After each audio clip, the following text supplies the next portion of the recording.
I hope everyone's having a fantastic evening, afternoon, pre-noon, no matter where you are in the world. I'm Hasan Piker, and this is the HasanAbi broadcast coming to you live from gloomy California, Los Angeles, folks. We're live and alive, and I hope all the boys, girls, and MBs are having a fantastic one because today's a beautiful day. Today's a wonderful day. Today is a Sunday, and let me tell you, yeah, no, I increased my audio. Don't worry. Immediately.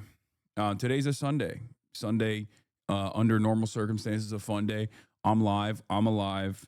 I'm back, and there's a lot going on in the world. There's a lot going on in the universe. There's a lot going on. Germany Eurobasket finals with Turkey right now going on too. But folks, we're live. We're alive, and I hope everyone is having a fantastic one. Regardless, it's been a long time. I took 2 days off, as you guys know. Had to take some time off. Had to take some time off because my little bro got married. That's right. I was out and about making sure that process was running smooth, and it did. It was an incredible experience overall. Lots of emotions, lots of crying, lots of tears, lots of laughter, lots of joy, and the cake was spectacular as well. Also, Cutie Cinderella, I need to say, Cutie Cinderella is officially Ottoman. She had like 8 baklavas, bro, at the event. Okay, I'm gonna keep it a $150. My speech was off the cuff. I freestyled. I made a lot of jokes. People loved it. Austin didn't show, but you know that's for we're spoiling Fear and content at this point. When I'm giving you my personal news, we're basically spoiling Fear and content. Yeah, Austin was no show. He's dead to me. All right, well, Hasan Op-Ed Piker. Yeah, that's true. That's what I was doing. I was doing that at the wedding. This is true. I don't know how you guys caught this photo of me. I made sure that I wasn't showing nothing. But yeah, for those of you who don't know, I'm live, I'm alive. Obviously, a lot has taken place in the last 48 hours where I was gone. We're gonna get to it. We're gonna talk all about it. But there's a reason for it. I took a break because I went and I be there for my brother's wedding. And please speak on what? Silverio Villegas Gonzalez, the Hispanic man that was killed by ICE agents, claiming he ran over. Yeah, I know. We'll get to it. God damn. Bro, people are so funny. Like, I'm back. I just started. This is the part of the broadcast where I tell you about my personal news. And there's hella people going, Libya. Talk about Libya. Talk about Brian Kill Me. Talk about Brian Kill Me. Talk about this. Talk about that. Everybody needs to calm down, bro. I'm like 11 minutes in. I just started. I know y'all missed me, but holy moly. Anyway, get to the news, man. And not just any news. The news I want you to cover is basically what's going on. So, yeah, I woke up early this morning. I mean, the first day was crazy because I was driving up to the venue. And while I was driving up to the venue, I'm like dictating this New York Times op-ed piece that I wrote. And, you know, shouts out to Noah Coleman as well for helping me on the editorial side, on the edit side, but then also New York Times has their own editors, right? So I'm like, literally, I wrote the piece, I sent it in the morning. They give me, the New York Times obviously has their own editors who were like, no, some of these things you can't say. They have like a very, they have a very specific sound, like a very specific tone that they wanted to strike. Okay.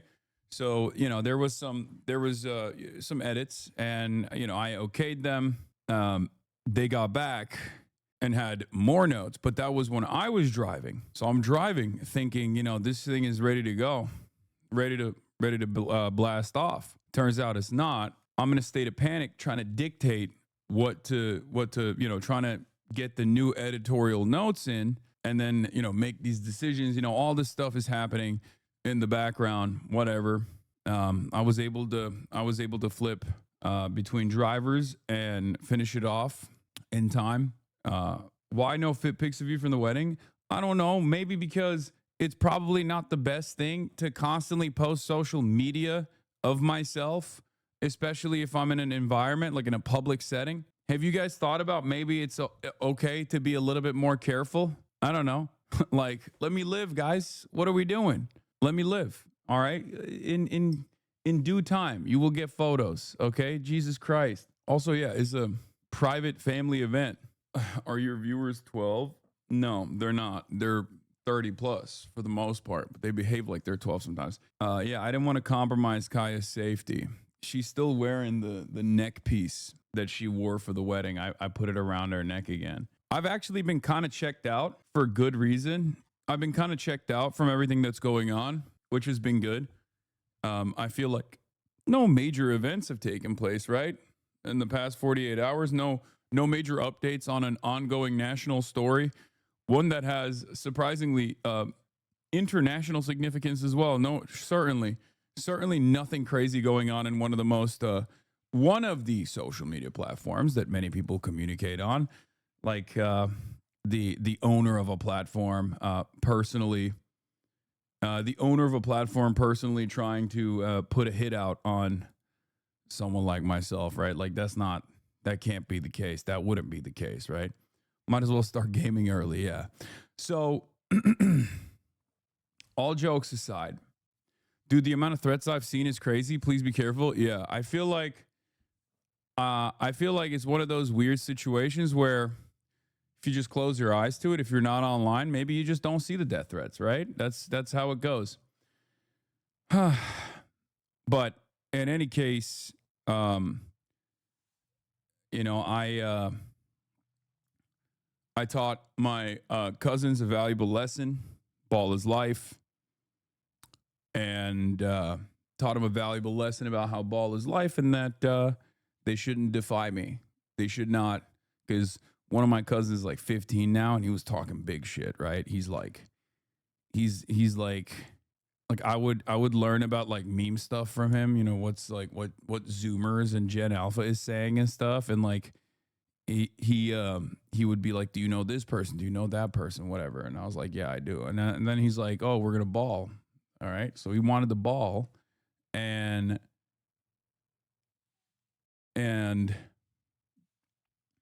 yeah, 6'7".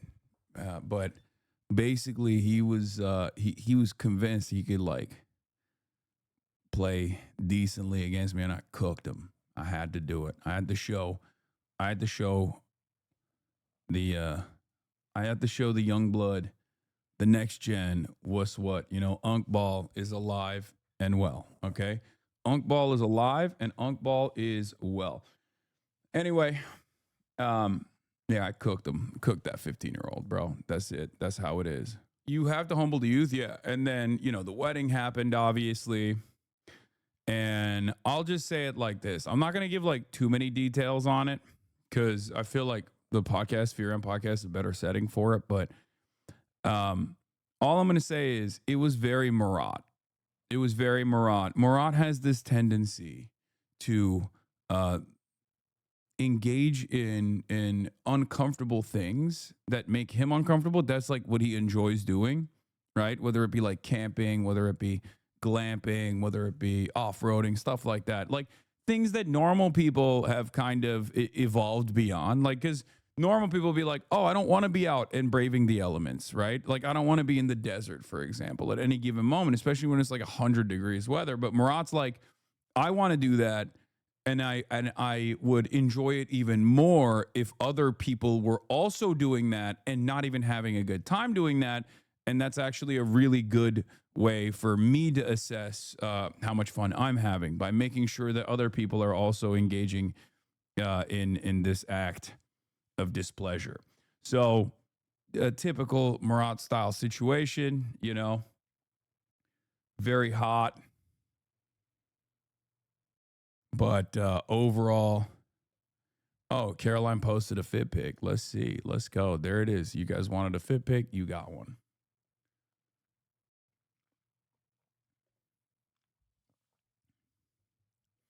Do you have a cool undertone to your skin? You look great with these darker colors. What does that even mean?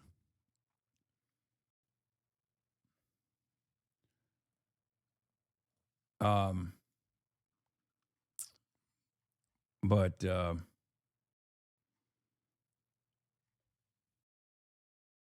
glasses are slang. Thank you. So yeah, we did the dang thing. We did the dang thing, and it was great. It was a lot of fun, a lot of emotions, all of that. You look like an NBA draft in the early 2000s. Okay, calm down. Did you write a speech or did you wing it? No, I wung it. I winged it. I I'm Mr. Wing, Mr. Wang. Okay. But yeah.